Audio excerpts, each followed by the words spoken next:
Alright, hi, it's Neil. I'm here to show you how to retape an ET tube. There's many different ways of doing it. This is how I do it. I've done it for a long time, and this is how I have come to the conclusion that I think is the best way to do it. But as long as the tubes are secure and you're not causing harm, there really is no best way, unless, you know, just a matter of opinion a lot of times. But here we go. This is how I do it. And just so you can see, this is our new tape, the 3M Multipore dry tape that we've been using. Very hard to cut with a pair of scissors, so I prefer to use a scalpel that you can get out of the Pyxis. That way you can cut it in a straight line in the appropriate size for your patient. The scalpel also has a ruler on it, which you can use to help measure the tape to get it the right size. The distance between the septum and the lip is really all wider your tape needs to be. Anything wider is excess tape and contact to the skin. So I always get a measure of that. That's how wide I'm going to make my tape.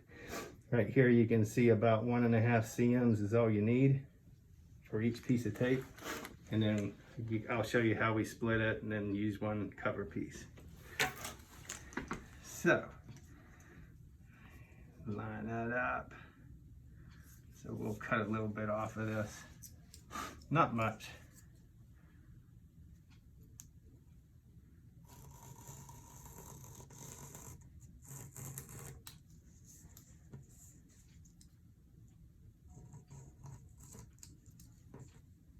That's going to be your third piece.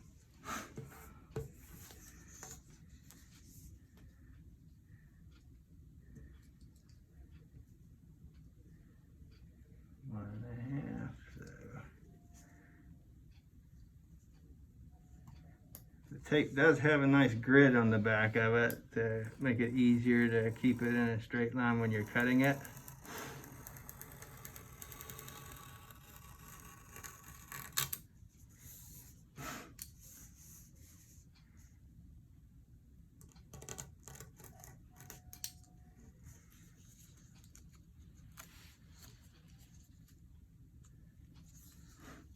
These little scalpels are not the toughest thing in the world, so they dull it pretty quick. You might have to make more than one pass.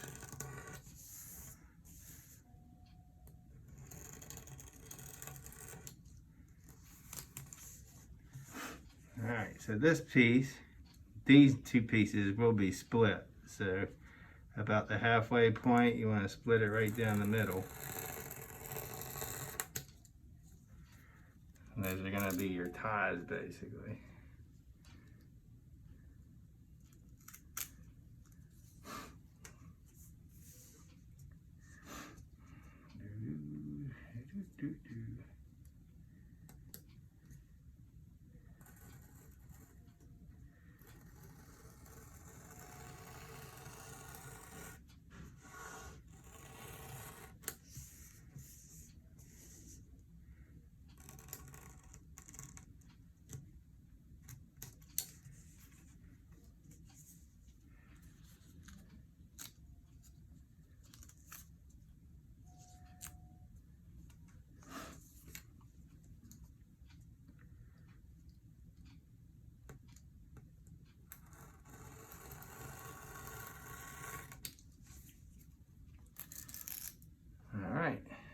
Now you got your two pieces that are going to wrap and your third cover piece.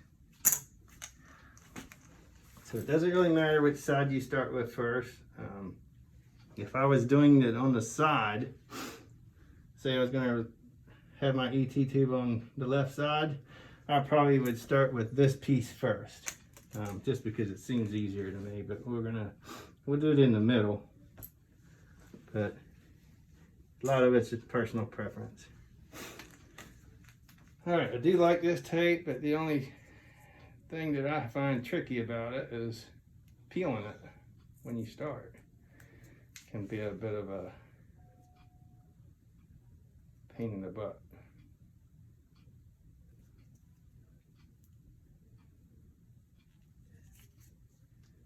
As you can see.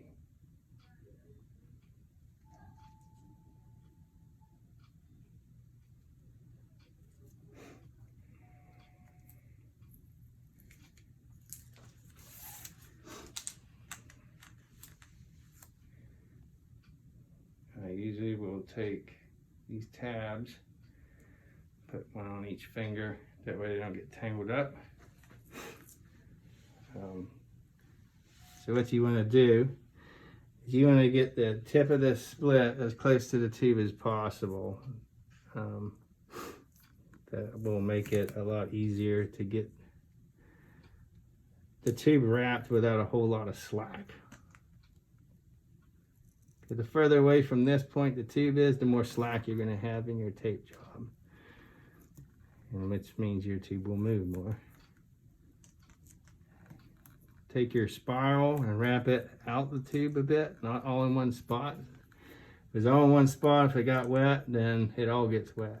If you spiral it up the tube, this gets wet, this hopefully will still be holding.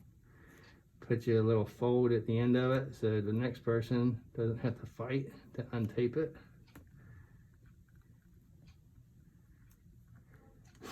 And there's piece number one. Now we're going to do the same thing in the opposite direction with the other piece.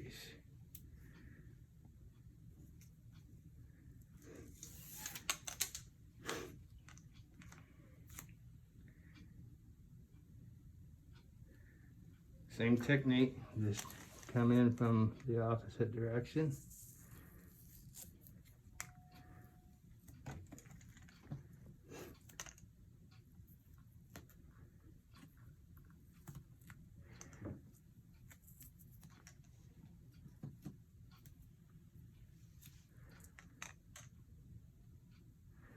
I do not recommend using benzoin with this tape.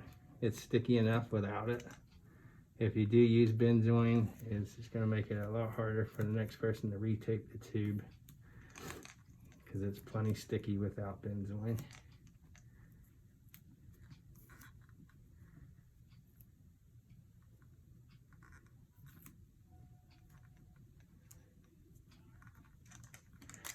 Alright, those pieces are done. Here now.